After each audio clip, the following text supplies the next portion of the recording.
R1 और R2 को यहाँ पे लिखेंगे R1 तथा R2 का कुल प्रतिरोध मान लीजिए कितना है, R है तो R इक्वल टू यहाँ पे हो जाएगा 1/R equal to 1/R1 plus 1/R2, क्योंकि समांतर क्रम का फार्मूला यही होता है। यहाँ से हो जाएगा 1/R इक्वल टू 1/R1 का मान आपको दिया गया है कितना भाई 10, R2 का मान कितना दिया गया है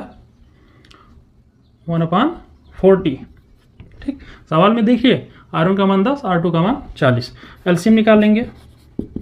क्या जाएगा आपका 40, 10 चौक 40 और 40 से करने 40, तो हो जाएगा आपका 5/40, डिवाइड कर लीजिए 5 अट्ठे 40, तो R का मान कितना आ गया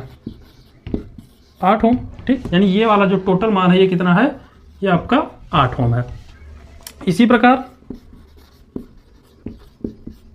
यहाँ पे R3, R4, R5, R3, R4 और R5 का कुल मान लीजिए कितना है, R डबल डैश है या R डैश ही मान लीजिए R डैश, तो यहाँ से हो जाएगा 1/R dash equal to R3 1/R3 plus 1/R4 plus 1/R5। ठीक, यहाँ से इसका टोटल करेंगे तो ये हो जाएगा भाई, मान रख लो 1/R dash equal to R3 का मान देखो, R3 आपका 30 है तो 1/30 धन 1/R4 कितना है 20 है, 20 धन R5 का मान 1/60 है। 20, 30, 20 और 60 का एलसीएम निकाल लो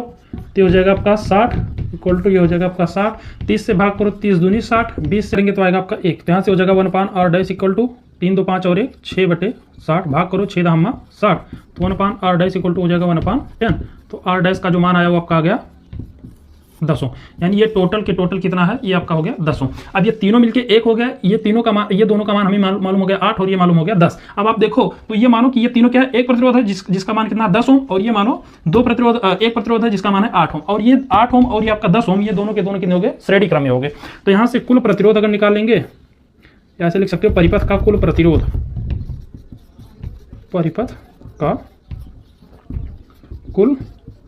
प्रतिरोध, तो कुल प्रतिरोध भाई ये श्रेणी क्रम में हो जाएगा, तो R का मान हो जाएगा यहाँ पे मान लो R डबल डैश, ये हो जाएगा R plus R dash. R क्या है, R है आपका ये पहला वाला मान, और R डैश क्या है, ये आपका दूसरा वाला मान, ये R है और ये मान लिया हमने R डैश, तो यहाँ से हो जाएगा आपका 8 और प्लस 10, तो R डबल डैश का जो मान है वो आपका आ गया 18 ओम, यानी इस परिपथ का जो कुल प्रतिरोध है वो कितना है आपका 18 ओम है। ठीक, तो धारा का सूत्र हम लोग जानते हैं,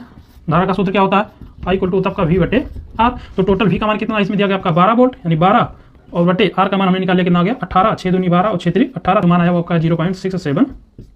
एम्पियर।